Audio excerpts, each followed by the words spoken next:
할렐루야, 반갑습니다. 참 날씨가 많이 푸근해졌습니다.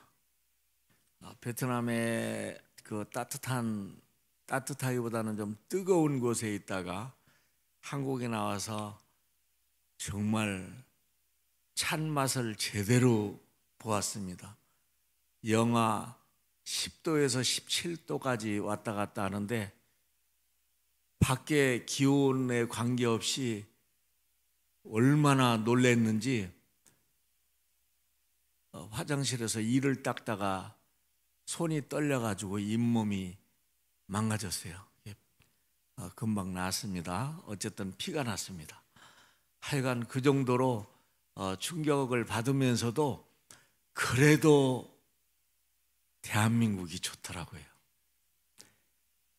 저는 아열대 지방이죠. 사시사철 항상 덥고 항상 그 푸르른 그런 나라에 살다가 왔는데 여기는 완전히 딴 세상이죠.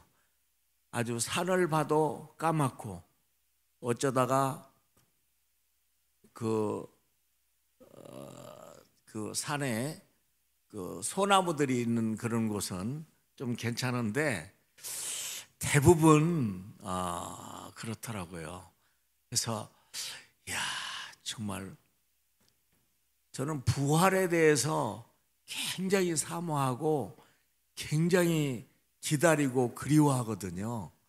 근데 한국에 오면 정말 부활을 몸소 느끼는 것 같아요.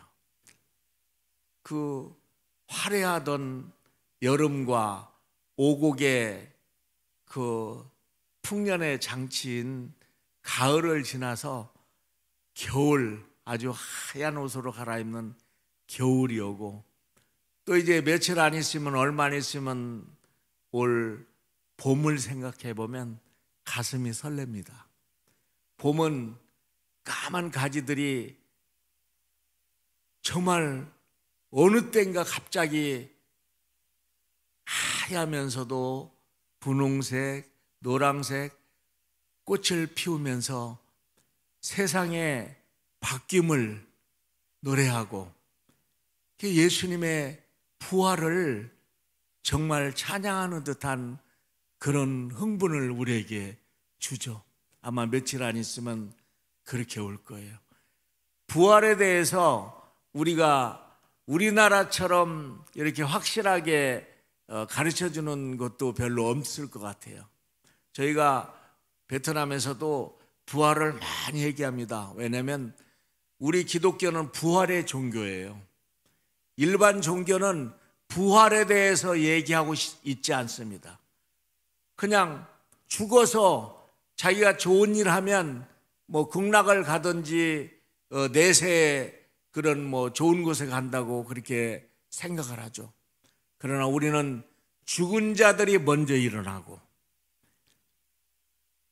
우리의 모든 육신이 부활을 하고 주님을 만나고 새하늘과 새 땅에서 영광스럽게 그렇게 살아가는 것을 주님이 우리에게 가르쳐 주셨고 이미 우리에게 보여주셨고 의심 많은 그 도마에게는 실제로 분명히 십자가에서 십자가에 찔리고 물과 피를 쏟으시며 돌아가셨던 예수님이 다시 살아나셔서 의심 많은 도마가 옆구리와 이런 손을 보면서 정말 전율을 느낄 정도로 부활을 경험하고 고백했잖아요.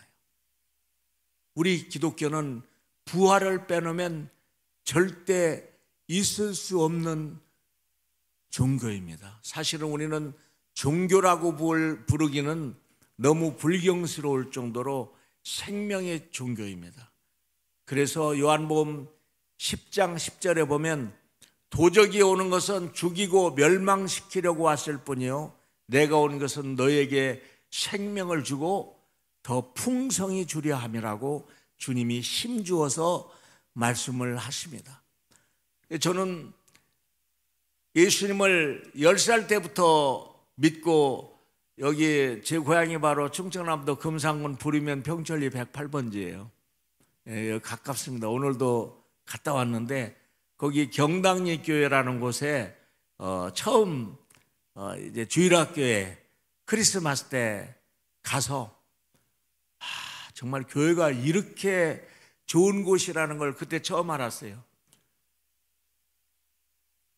얼마나 그렇게 사랑이 많으신 목사님과 또 집사님들, 권사님들, 정말 제가 교회 가서 첫 번째 고백이 나는 이제 평생 동안 교회를 다닐 거야 라는 혼자의 고백이었어요. 왜? 너무 좋아서. 정말 좋았습니다. 그리고 교회를 여태 다녔어요. 그런데 교회가 좋고 집사님들이 좋고 성도님들이 좋아서 교회를 다녔지, 저는 예수님이 계시다는 것을, 하나님이 살아계신다는 것을 경험해 보지 못했어요. 그래도 교회가 좋아서 다녔어요. 그런데 절에 가면 왠지 마음에 안 들어서 좀 그랬어요. 절이나 이런 다른 종교적인 그런 곳에 가면 그 뱀이나 용문이 이런 게 굉장히 많더라고요. 아주 저는 이상하게 어려서부터 싫고, 그래서 하나님이 나를 택해 주셨다, 저는 그렇게 믿습니다. 여러분도 이 자리에 와 계시니 감사하죠? 예, 제가 인생을 꽤 오래 살았는데 예수를 믿지 않았으면 내가 어떻게 인생을 아무 큰 사고 없이 살아왔을까 하는 그런 마음이 들어요. 예수를 안 믿는 사람들이 도대체 어떻게 믿음 없이 이 거친 세상을 살아갈까 하는 그런 생각도 많이 듭니다. 시편 1편에 보면은 악인들은 바람에 나는 기와 같도다. 바람에 나는 기어. 이렇게 할까 저렇게 할까, 목표도 없이 내가 왜 살까, 또 무엇 때문에 살까, 또 어디로 가야 될 것인가, 이러한 분명한 그런 목적도 목표도 없이 사는 것이 너무나 안 되고 불쌍하게 보입니다.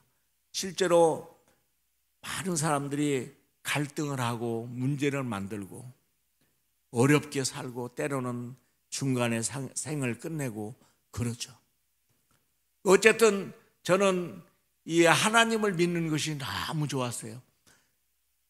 그 좋은 것을 뼈저리게 느끼고 온 전신으로 참 환희의 찬가를 불렀던 것이 27살 때입니다. 제가 예수님을 만난 때예요. 어떻게 예수님을 만났냐고요? 저는 제가 죄인이라는 것을 의식하지 못했어요. 왜냐하면 어려서부터 교회 다녀서 저는 지우개 하나도 훔치지 않았어요. 문방구 같은데 우리 친구들은 가면 실그머니 넣고 오고 그랬는데 저는 절대 그렇게 하지 않았습니다. 그리고 목사님이 시키는 대로 절대 우리 제사 지낼 때 절을 하지 않아요. 그래서 제삿날 되면 제 제삿날입니다. 많이 얻어맞습니다. 형님들한테. 내가 뭔데 조상님들한테 절 안 하냐고. 근데 저는 입을 꾹 다물고 그냥 얻어맞는 것으로 끝냅니다. 그렇게 했는데 세상에 27살 때 제가 죄인이라고 말씀하는 거예요. 모든 사람이 죄를 범하였음에 하나님의 영광이 이르지 못하였더니, 그럼 나도 죄인인가? 그뿐만 아니에요. 마태복음 7장 21절에는 나더러 주여 주여 하는 자마다 다 천국에 가는 것이 아니요 오직 아버지의 말씀대로 행하는 자라야만 천국에 갈 수 있느니라. 점점 요한복음 3장 5절에는 사람이 물과 성령으로 거듭나지 아니하면 결코 천국에 갈 수 없느니라. 그것도 선지자나 예수님의 제자들이 하는 게 아니라 예수님의 입술로 직접 말씀하시더라고요. 저에게 엄청난 큰 충격으로 다가오세요. 아, 나는 아담으로부터 내려오는 그 죄가 내 몸속에 흐르고 있구나. 제가 보니까 그렇더라고요. 제가 욕심이 많고 절대 저는 남에게 지는 걸 싫어했어요. 그래서 제가 2등을 하면은 잠을 못 자요, 분해서. 그래서 그냥 죽기 살기로 해가지고 1등을 탈환을 합니다. 욕심이죠.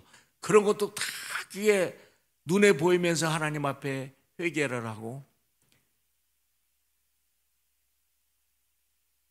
그 양평 쪽에 가면 금식 기도원이 있어요. 강남 금식 기도원이라고. 거기 가서 3일을 금식을 합니다. 철저하게 회개를 합니다. 하나님, 내가 죄인인 걸 인정합니다. 주님이 되어 주십시오. 영접하는 자 곧 그 이름을 믿는 자에게는 하나님의 자녀가 되는 권세를 주셨으니라고 말씀하셨습니다. 저 정말 영접하기를 원합니다. 회개하기 원합니다. 주님을 내 마음에 모시기를 원합니다. 주여 오시옵소서라고 정말 주님 앞에 금식하면서 간절히 매달렸어요. 얼마나 울었는지 몰라요. 내 교만 때문에, 내 생각 때문에. 저는 하나님이 내 이웃을 사랑하라는 말을 도무지 이해가 안 됐어요.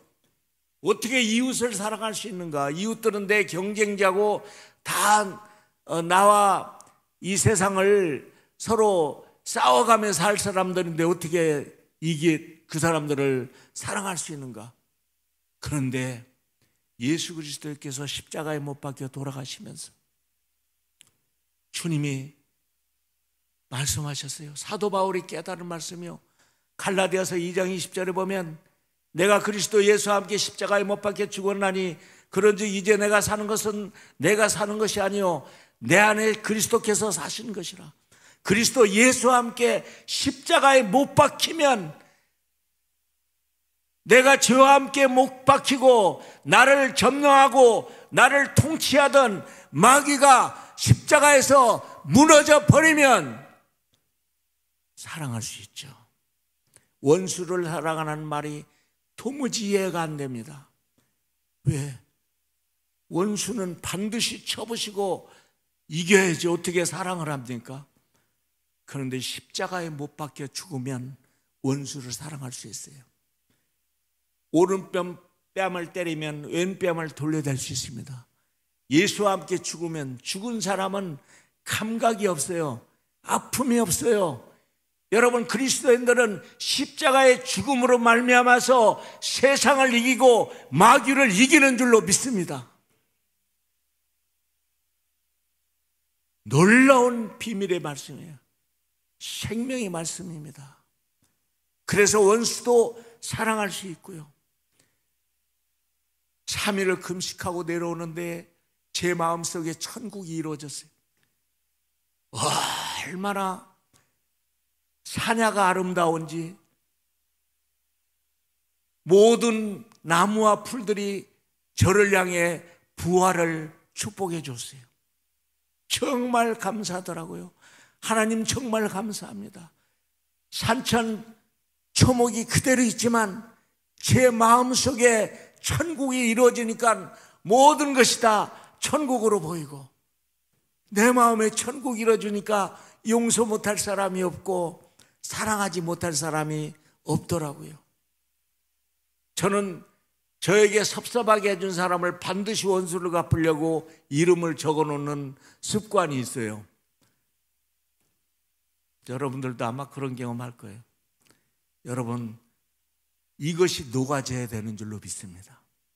제가 제 가슴 속에 깊이 깨달은 또 하나의 귀한 말씀이 있어요. 여러분 꼭 기억하시고, 여러분 가정에서 전파하시고 가르쳐주고 친구들이나 모든 분들한테 전하세요. 물론 여러분들은 아주 뼛속 깊이 기억하고 그것을 선포해야 됩니다.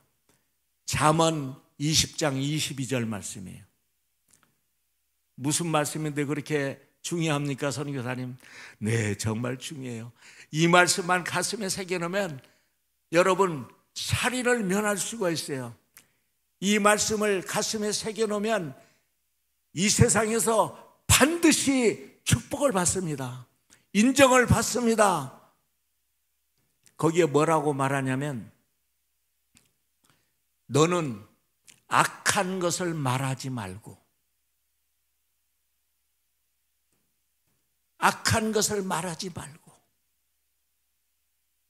여호와를 기다리라. 여호와를 기다리라.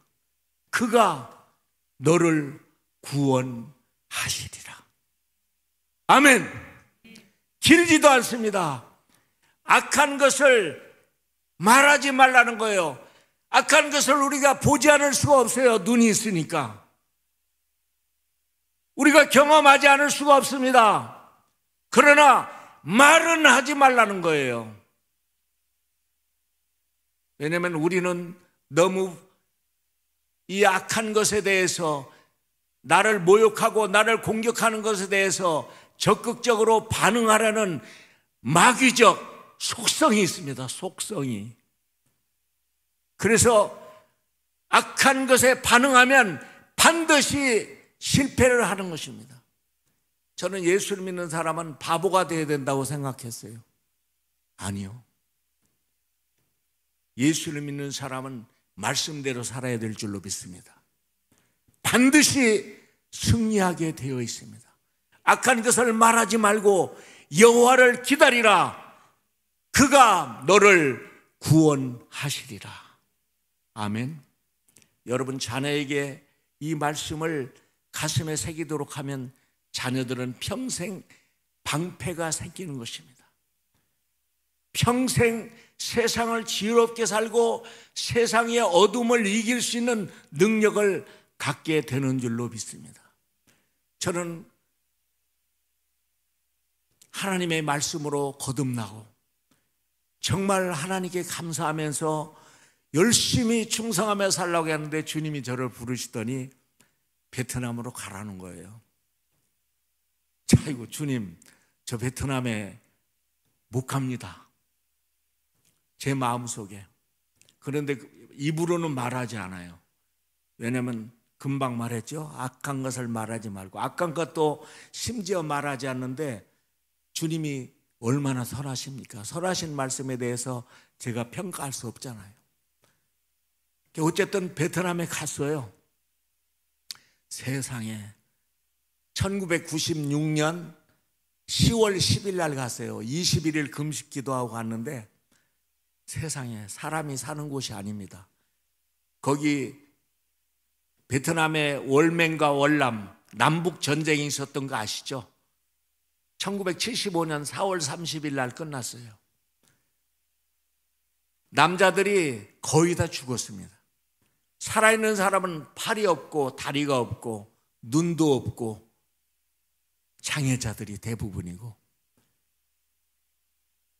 무역을 하지 않고 그냥 그 어둠의 세력들이 세상을 꽉 잡고 있어서 온 도시는, 제가 호치민시로 갔는데 썩은 냄새가 아주 온 도시를 덮고 있고, 세상에 사람들이 얼마나 가난한지 난 그렇게 가난한 사람들 처음 봤어요. 우리 어렸을 때도 여기 금산에 제가 살 때도 정말 가난하게 살았거든요. 이맘때쯤 점심에는 고구마 한 개나 한 개 반 정도, 두 개도 못 먹었던 기억이 나요. 먹고 저녁에는 죽을 먹든지 뭐 거의 뭐 없으면 맹물 먹고 그냥 자고. 거기는요 그것도 없어요. 세상에. 거기가 겨울이 있어서 농사가 안 될까요? 아니요.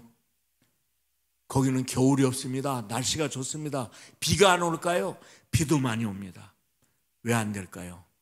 그들은 하나님을 무시해요. 하나님을 믿지 않습니다. 목사님을 투옥하고 교회에 불을 지르고 십자가를 내리고 번연히 있는 이런 교회 건물에 농산물 창고나 전력회사의 창고로 쓰고 있고요. 그렇습니다. 세상에 제가 얼마나 복통이 터지는지. 하나님, 이거 어떻게 하면 좋습니까? 세상에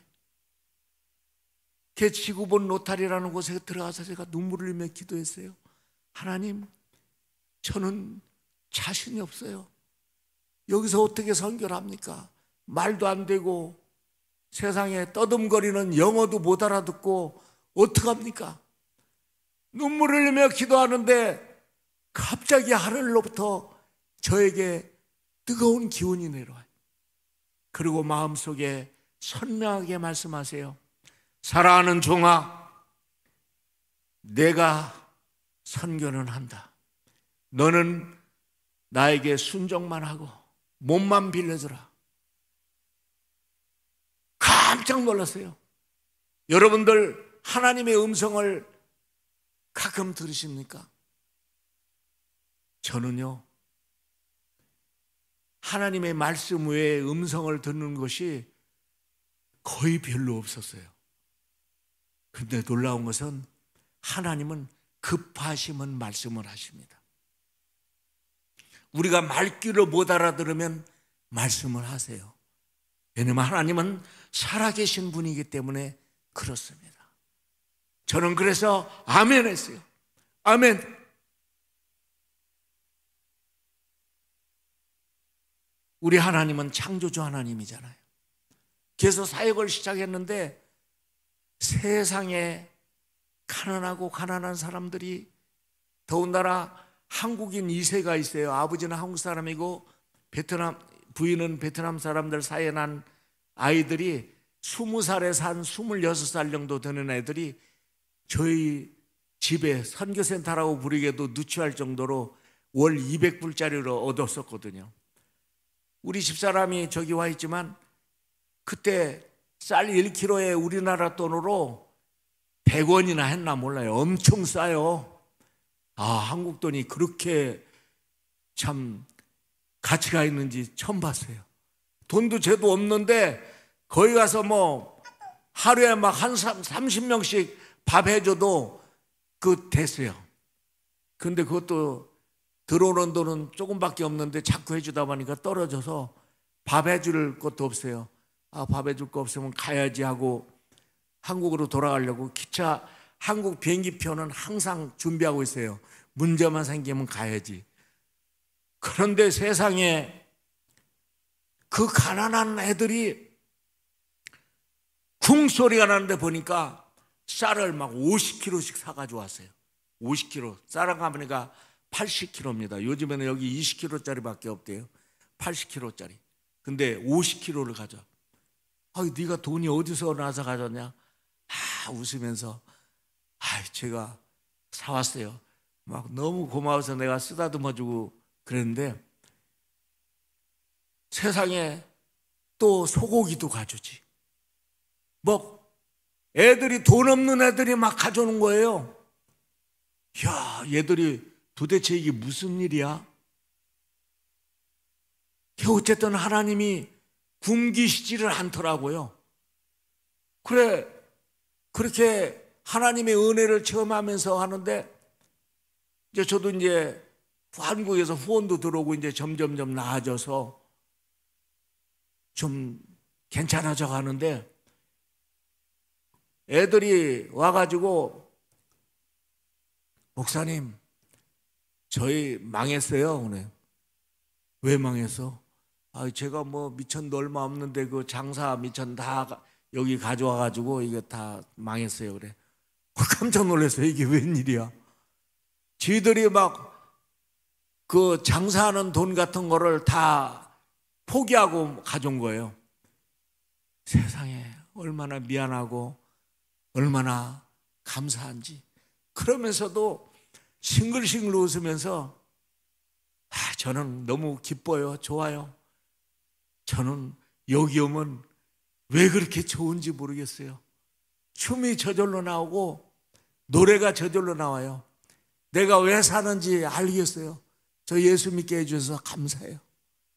세상에 저는 죄인된 심정으로 다 참 사랑하고 그들을 위해서 막 눈물을 흘리며 기도하며 그렇게 사역을 했습니다. 여러분들 너무 염려 마세요. 그렇게 고생했던 애들이요, 지금은 벤츠 타고 다녀요. 할렐루야. 아멘도 안 하시네. 다시 한번 할렐루야. 여러분, 우리 하나님은 다 보고 계셔요. 세상에 이게 제가 간증이 간략하게 했지만 정말 얼마나 눈물겨워요. 근데 우리 살아계신 하나님은 정말 우리의 모든 것을, 우리에게 모든 것을 넉넉히 주시고 싶은 분인 줄로 믿습니다. 우리가 그릇이 없어서 못 받아요. 여러분, 사르밧 과부 알죠? 엘리야 선지자가 그 그릇을 다 빌려라, 그리고 참기름 남은 거 가져와라 해서 참기름을 가득가득 채워주시잖아요. 하나님은 창조주 하나님이신 줄로 믿습니다. 저희가 지금까지 교회를 얼마나 개척했는지 저희도 몰라요. 가서 6개월 만에 6개의 교회를 개척했고, 지금 저희는 이제 신학교를 하고 있습니다.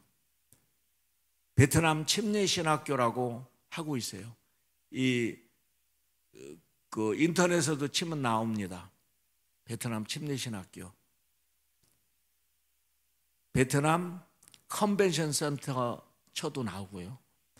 근데 우리 학생들이 참 하나님의 은혜를 사모하고, 저는 거듭나는 것에 대해서, 주님을 만나는 것에 대해서 굉장히 중요하게 생각합니다. 무늬만 교회를 다니는 것이 아니라 정말 예수 그리스도의 생명을 받아서 그분과 함께 더불어 사는 이 축복의 삶을 살아야 된다고 믿습니다. 여러분, 예수 믿어서 손해나는 거 있으면 저한테 간증해 보세요. 때가 아직 안 돼서 어려울 수는 있지만 우리 주님은 결코 자신을 따르는 이들에게 실망시켜주지 않습니다. 교회 건축을 지금 59개 채 하고 있어요. 한 군데는 미국에서 해줬고 하고 있고, 한 군데는 한국에서 가난한 사람들이 자기 일생에 정말 하나님께 뭔가 좀 드리고 싶어서, 돈 많이 들지도 않아요. 2, 3천만 원이면 교회 하나를 짓습니다.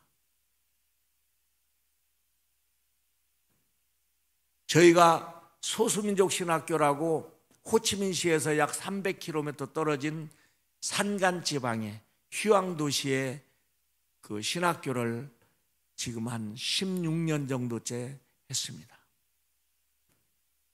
그곳에 학생들은 한 20명 내지 25명 정도 항상 이렇게 졸업을 하고 입학을 하는데, 그 학교는 우리가 지금 하고 있는 호치민시 구군에 있는 베트남 침례 신학교하고 다른 신학교예요. 베트남 침례 신학교는 100명 내외가 항상 있고, 작년에는 신학대학원 46명을 별도로 이제 우리 모집을 해서 국가가 인준해 주는 그런 학교입니다. 제법 자리가 잡혀 있어요. 그리고 우리 학교를 졸업하면 미국 같은 데 가면은 그 학점을 다 인정을 받습니다. 그걸 다 간증할 수는 없고요. 전에도 아마 간증을 했던 것으로 생각이 됩니다. 그리고 중요한 것은 제가 한 것이 아니에요.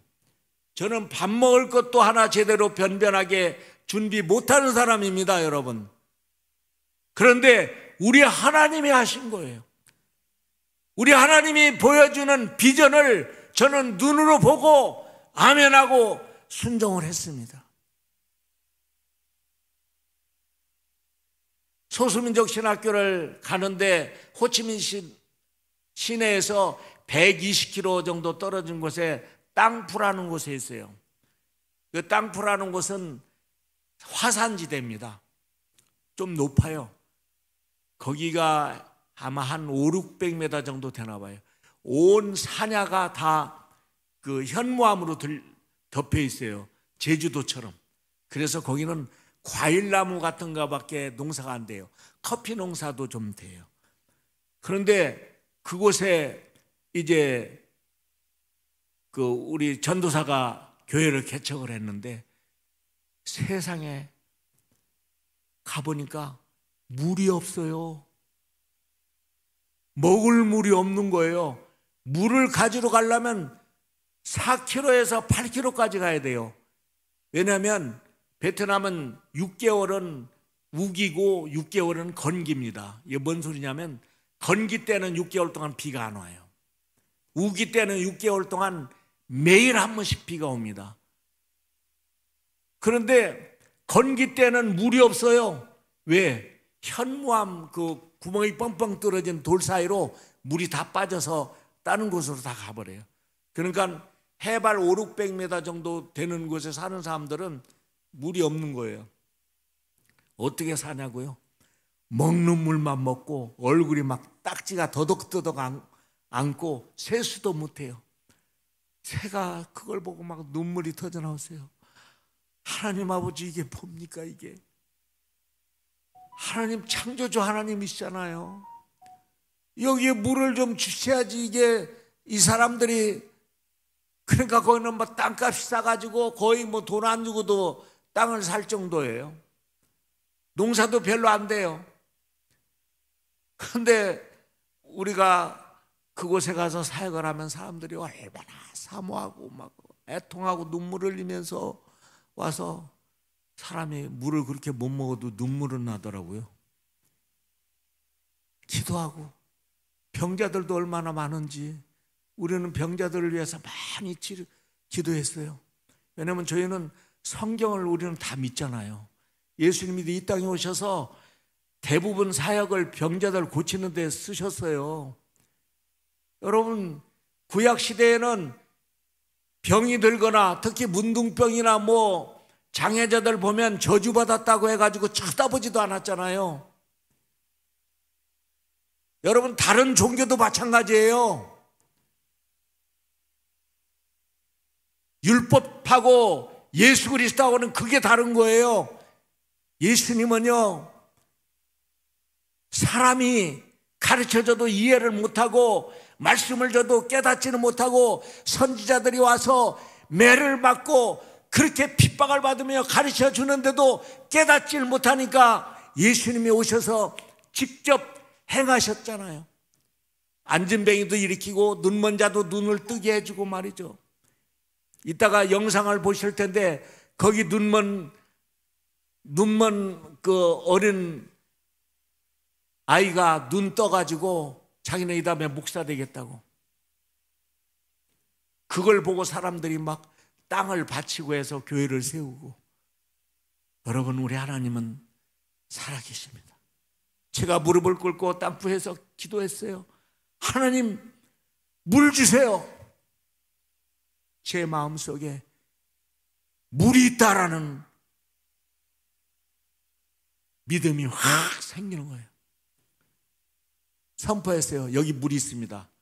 아이고, 목사님, 우리가 아마 몇백 년 동안 여기 물을 팔려고 고생을 했는데 물이 없었거든요. 절대 물이 없어요. 여러분하고 하나님하고는 달라. 하나님은 창조주야. 여기에 물이 있으니까 물을 파보자. 안 되는데요. 내가 돈 낼게. 그러니까 아무 소리 못해요. 돈 내니까. 제주 사람을 불러가지고 여기 물이 있다는데 한번 찾아보시오 했더니 뭐 자석 같은 걸 들고 와서 막 이렇게 왔다 갔다 하더라고요. 그 사람이 하는 말이 가관이에요. 여기에 물이 있을는지 없을는지 저도 잘 모르겠고요.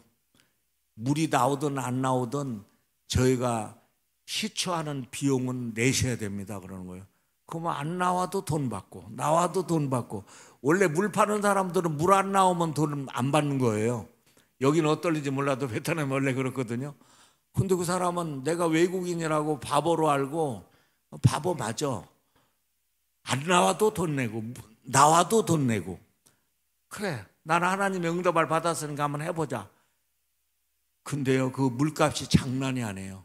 한 200만 원인데 저 돈이 없거든요. 200만 원. 그래갖고 우리 집사람하고 여기 한국에 나와서 그 200만 원을 모금하려고 엄청 돌아다녔는데 안 되더라고요. 저는 그냥 베트남에 먼저 들어가고 우리 집사람이 어디 기도원에 가서 기도하다가 200만 원을 모금을 해왔어요. 이야, 또 세상에 그런 일도 있어요. 저는 뭐 설교를 하고 다니고 막 이렇게 굉장히 맛있는 것도 많이 얻어먹고 대우를 많이 받는 것 같은데 돈 200만 원을 모금을 못 하겠더라고요. 우리 집사람이 딱 들고 와서 200만 원 가져왔다고 물 안 나오면 책임지라는 거예요.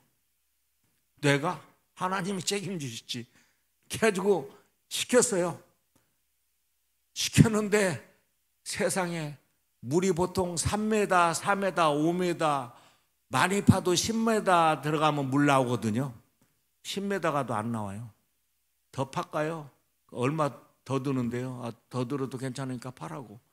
20m 파는데도 안 나와. 더 팔까요? 더 파라고. 30m 안 나오는데요. 더 파. 40m. 무슨 아브라함이 소돔과 고모라 얘기하는 것 같으네. 물이 40m 파도 안 나오고 50m 파도 안 나와요. 저도 하나님께 기도합니다. 하나님, 이게 뭡니까? 혹시 장난하는 거 아니죠? 제 믿음이요. 하나님이 그렇게 말하면 섭섭해 하시더라고. 아유, 죄송합니다. 제가 믿음 없음을 용서해 주옵소서. 더 파.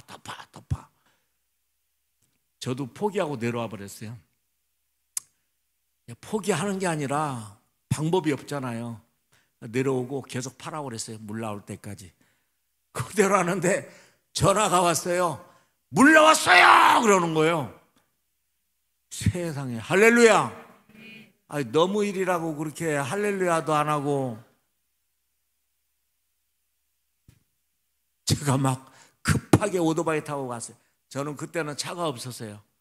오토바이 타고 막 올라가서 보니까 세상에 물이요, 그 코아라고 아실런지 모르겠네. 한 이만한 그 파이프를 집어넣을 수 있는 그 코아를 가지고 팠는데 이만한 곳에 그 물이 나오는 거예요.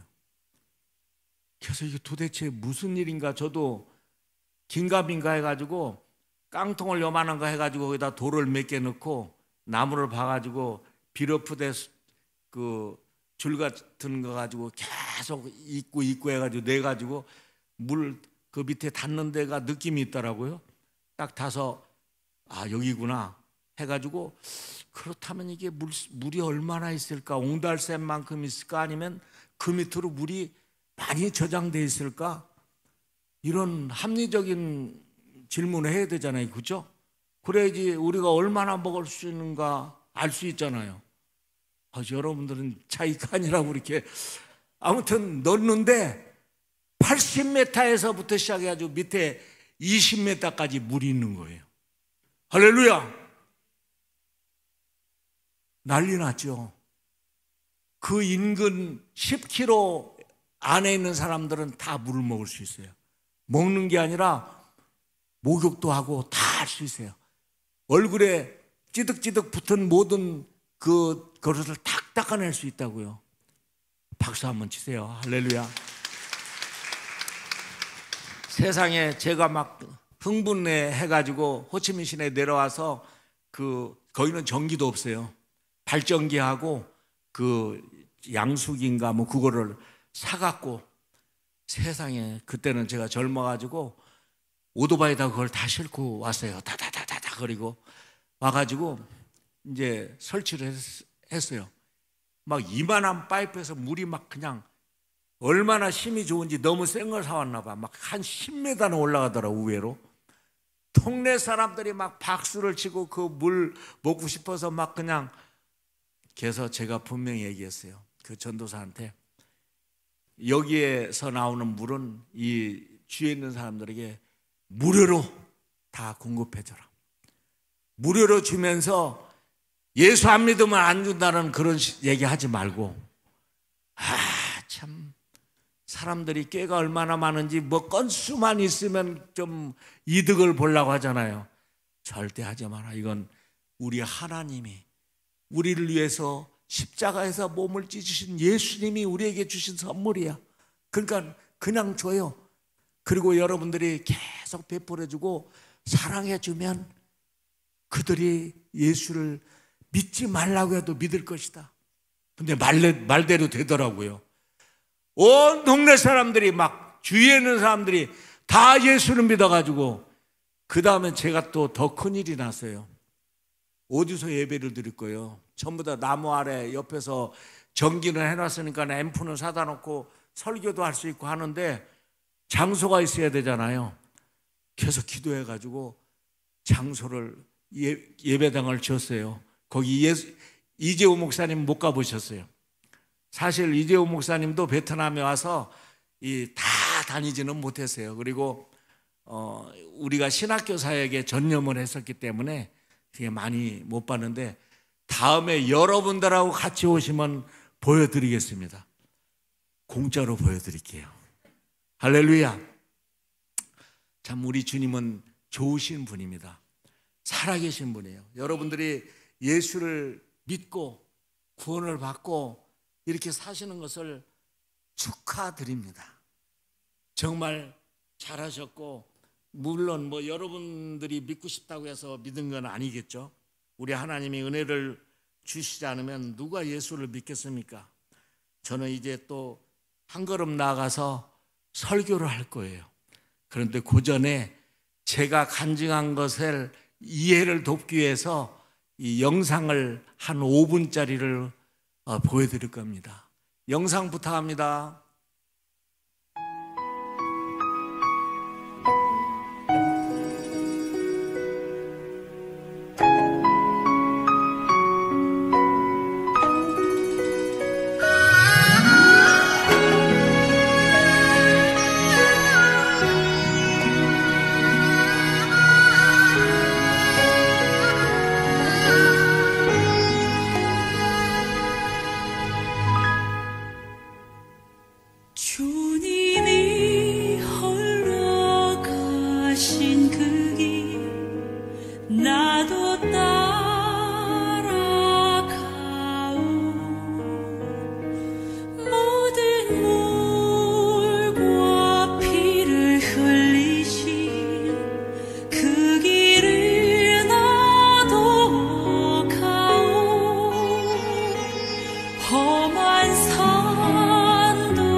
할렐루야. 시간이 많이 지났지만 제가 말씀으로 또 다른 은혜의 시간을 갖기를 원합니다.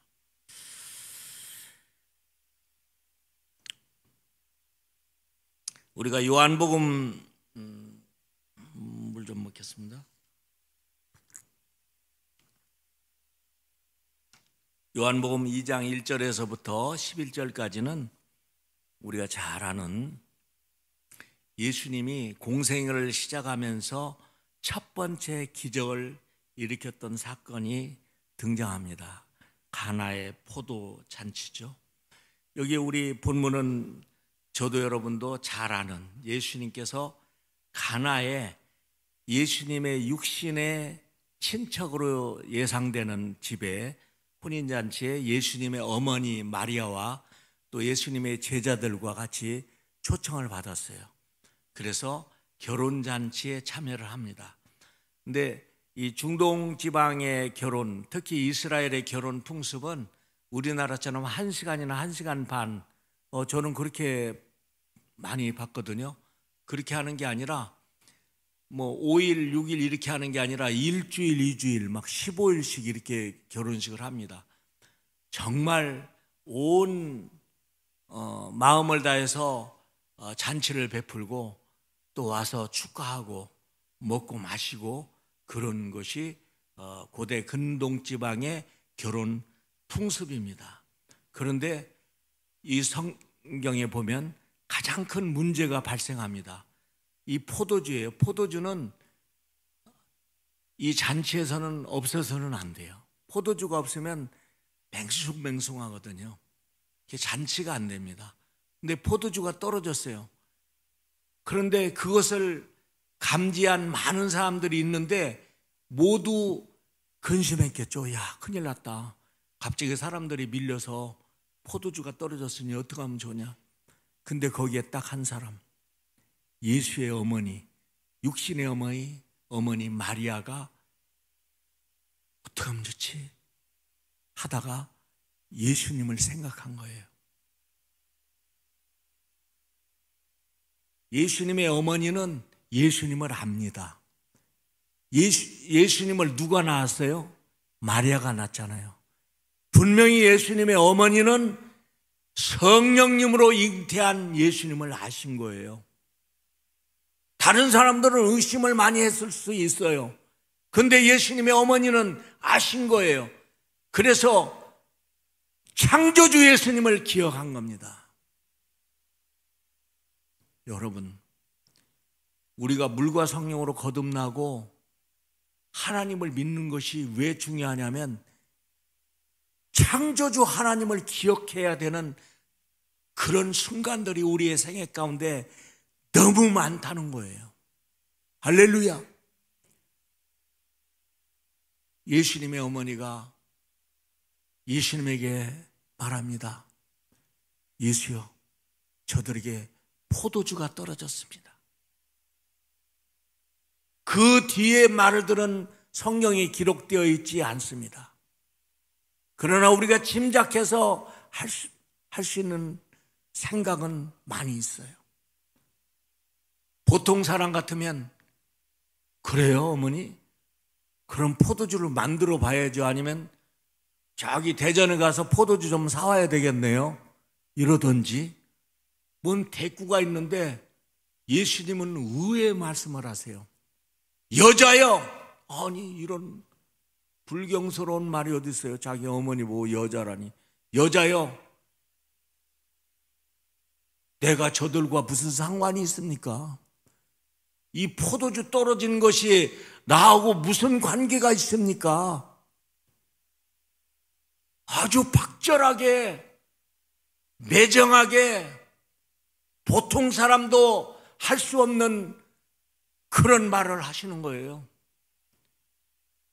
여러분, 저와 여러분 같으면 이럴 때 얼마나 절망하겠습니까? 바로 이런 때에 거듭난 사람과 믿음 있는 사람과 믿음 없는 사람이 갈리는 것입니다, 여러분. 여러분, 포도주가 떨어졌을 때 인생의 포도주, 육신의 포도주는 질병일 수도 있고요, 자녀일 수도 있고요, 우리의 사업의 문제일 수도 있고요, 인간관계의 문제일 수도 있습니다. 이때 우리가 차라리 예수님의 말씀처럼 눈이 없으면 보지 않아서 너희가 죄를 짓지 않고, 죄라는 것은 믿음이 없는 것이 죄지요. 할렐루야. 크게 아멘 하셔야죠. 할렐루야. 죄는 믿음이 없는 것이 죄입니다. 예수님이 입술로 말씀하셨어요. 세상에 저 같으면 아유 저런 호리자식 뭐 이렇게 나갈 것 같은데, 예수님의 어머니는요 창조주 하나님을 인정했습니다. 그리고 아까 잠언에서 말했죠. 악한 것을 말하지 말고 하인들을 모아놓고 당부를 합니다. 아니면 어쩌면 명령일 수도 있어요. 저 예수님이 너희에게 무슨 말을 하시든지 그대로 해라. 단호한 명령이었습니다. 이 하인들은 마리아의 확신 있는 믿음에 찬 그 선포에 전부 결심을 했어요. 맞아. 그리고 잠시 후에 놀라운 사건이 벌어집니다. 예수님이 하인들에게 가셔서 얘들아, 저기에 비낭아리 6개 있는데 저기에다가 물을 떠다가 가득은 없습니다. 물을 부어라 라고 했습니다.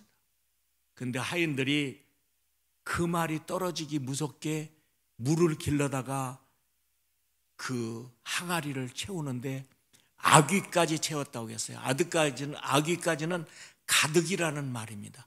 풀이에요. 가득 채웠습니다. 그러고 나서 예수님이 얘들아, 그 물을 연회장에게 갖다 줘라. 아마 보통 사람들 같으면 좀 웃었을 거예요. 피식피식 웃고.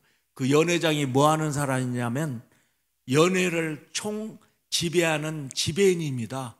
그래서 포도주나 모든 음식들을 관리도 하고 진행을 하는 사람이에요. 그러니까 물을 떠다 주라는 것은 이미 이 물이 포도주가 되어 있다는 것을 암시하는 겁니다. 근데 이 하인들은 알잖아요. 자기네들이 떠다 놓은 물인데. 그런데 마리아가 뭐라고 당부했어요? 그대로 하라. 그들은 물을 떠서 연회장에게 갖다 줍니다. 그 중간에 대화는 성경에 안 나와 있지만 연회장에 그 엄청난 감탄사가 들어 있습니다. 이야, 이게 뭐야? 이 집은 다른 집하고 다르네. 다른 집은 처음에 좋은 거 내고 술이 채면 나중에 안 좋은 포도주를 내는데 이건 뭐야? 극산품 포도주가 나왔네. 그러면서 칭찬을 하는 것입니다. 여러분, 이것은 바로 우리의 신앙생활 속에 반드시 있어야 될 말씀과 믿음과 순종의 그런 놀라운 관계를 가르쳐 주는 거예요. 믿음은 보이지 않는 것들의 실상이라고 했잖아요, 히브리서 11장에. 그리고 믿음 있는 사람은 상을 받는다고 했잖아요. 저는 선교사이기 때문에 독특한 믿음을 물론 가지고 있습니다.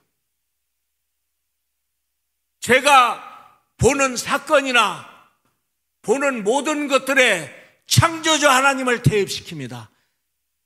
우리를 위해서 십자가에서 마귀의 권세를 끊어버린 예수 그리스도의 놀라운 능력을 믿어요. 아까 내 물판 사건에도 여러분, 거기에 물이 있겠습니까? 주님이 역사하신 거죠. 역사하신 것입니다. 우리의 인생에도 이런 포도주의 사건은 일어납니다. 우리 며느리가 있어요. 여기 우리 손주딸이 와서 자고 있네. 자는 거 맞지? 네. 우리 며느리가 있는데, 며느리가 그 달라시장에서 이 장사하던, 고등학교 나와가지고 장사하던 아주 여린 소녀였습니다. 제가 가서 거기 가서 교회를 개척하면서 너는 왜 대학을 안 갔냐? 목사님, 저는 돈이 없어서 못 갔어요. 세상에, 그 말을 듣는데 제가 눈물이 확 둘러 빠지더라고요. 저도 돈이 없어서요. 제가 여기 금산 사람이라 아까 내가 고구마 먹는 얘기 했잖아요. 빙산의 일각입니다. 정말 죽을 고생했어요. 서울로 올라갔어요. 제가요, 신문을 돌리기를 얼마나 많이 돌리면서 공부를 하는지 코피가 터지고요, 쓰러졌어요. 제가 너무 부끄러워서 더 이상 얘기를 못해요. 화장실에서 쓰러졌거든요. 그건 여러분들 상상에 맡길게요. 돈이 없는 것이 그렇게 슬프고 억울하고 분통이 터지는 걸 경험했거든요. 그런데 이 아이가 돈이 없어서 대학을 못 갔다니. 그래서 저도 모르게 말이 나옵니다. 목사님 따라서 사이공, 호치민시로 가면 대학교 보내줄게. 그러고 나서 저는 이제 교회 개척을 하면서 잃어버렸는데, 집에 가려고 그때는 뭐 버스를 타고 다녔죠. 차가 없어서. 집을 나서는데 보따리를 요만한 걸, 보자기를, 옛날에 우리 초등학교 다닐 때 책보 싸들 주듯이 그 보따리를 들고 쪼그리고 앉아 있어요. 제가 생각이 났어요. 너 학교 갈래? 아니, 목사님 따라서 호치민시내 갈래? 그런데 데리고 왔어요. 데리고 와서 대학 시험을 봤더니 삼류대학에 붙었어요. 이 베트남은요, 한국보다 더 치열해요. 그 대학 좋은 것에 대한 사람들이 그 기준이 엄해요. 그래서 일단 등록을 해놓고 1년 공부 더 해가지고 한번 좋은 대학 한번 가보자. 그렇게 막 머리를 싸매고 공부해서 그 이듬해 서울대학교 물리대 같은 데 들어갔어요. 호치민 인문사회과학대학이라고. 물론 우리 하나님이 은혜를 주셨죠. 그래가지고 저의 사역으로 얼마나 많이 도왔는지 몰라요. 여러분, 우리가 하나님을 만나고 좋은 목사님 만나고 우리 좋은 교회 만나고 신앙생활하는 게 얼마나 큰 축복인지 말로 못합니다. 제일 중요한 것은 예수님을 만나는 거예요. 내가 부족할지라도 예수님을 만나면 예수님 짜리의 인생이 되는 것입니다. 그렇다고 우리가 무슨 성공을 하고 돈을 많이 벌고 뭐 이런 것이 꼭 출세하는 건 아니에요. 그렇죠. 그러나 우리 주님과 함께 동행하는 삶이란, 우리 그 아이들이 고백했던 것처럼 목사님, 이 교회에 오면 왜 이렇게 좋아요? 너무 좋아요. 제가 돈도 미천도 없는 거 다 팔아가지고 교회에다 바쳤는데 저는 하나도 아깝지 않아요. 세상에 그 말을 들으면 얼마나 가슴이 아프고 눈물이 나겠어요. 근데 우리 좋으신 하나님은요, 결코 그냥 지나가지 않습니다. 그 아이들이 너무 잘 돼서, 우리 제자들이 주의 종된 사람들도 많지만 사업하는 사람들도 많거든요. 너무 잘 돼요. 왜냐하면 예수를 믿으면 이 눈이 창조적인 눈이 되기 때문에 누가 가르쳐 주지 않아도, 무엇을 보아도, 무슨 문제를 보아도 그것을 품어서 역사를 일으킵니다. 부활의 신화를 창조하는 거예요. 안 되는 현장에서 엄청나게 되는 현장으로. 여러분, 병이 들면은 그것 때문에 애통하고 아파하고 울고 그러지 마세요. 하나님이 주시는 축복의 찬스인 것입니다. 그 병 때문에 내가 인생을 다시 한번 생각해보고, 그 병 때문에 내가 다시 한번 하나님의 은혜를 체험할 수 있다면, 그리고 도전할 수 있다면, 나는 창조주의 하나님을 모시고 승리하는 것입니다. 어떠한 문제도 마찬가지예요. 자녀들이 어려운 자녀들이 있으면 그 자녀들 때문에 감사해야 됩니다. 자녀들이 저절로 아무런 문제 없이 잘 나간다면 내가 왜 애통하고 하나님의 능력을 구하겠습니까? 남편이나 부인이나 다 똑같습니다. 우린 연약한 사람들이에요.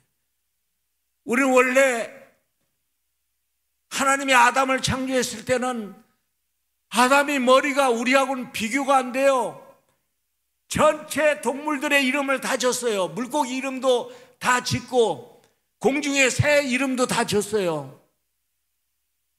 여러분들 그렇게 할 수 있어요? 저는 옛날에 전화번호를 외우는 시대에 살았어요. 그때 저는 전화번호 한 100개 정도 외운 것 같아요. 어떤 친구들은 뭐 300개 온다고 큰소리 치더라고요. 근데 저는 한 개가 100개밖에 안 되더라고요. 아담은 몇 개를 외우는지 모르겠어요. 그리고 다 알아요.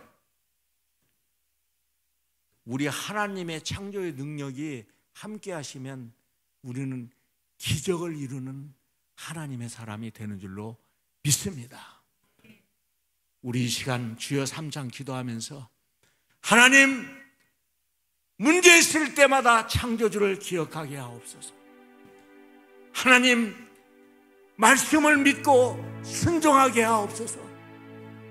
하나님, 하나님을 믿은 것을 감사하게 하옵소서. 믿음 없는 걸 불쌍히 여겨 주옵소서. 주여 3장하며 기도합니다.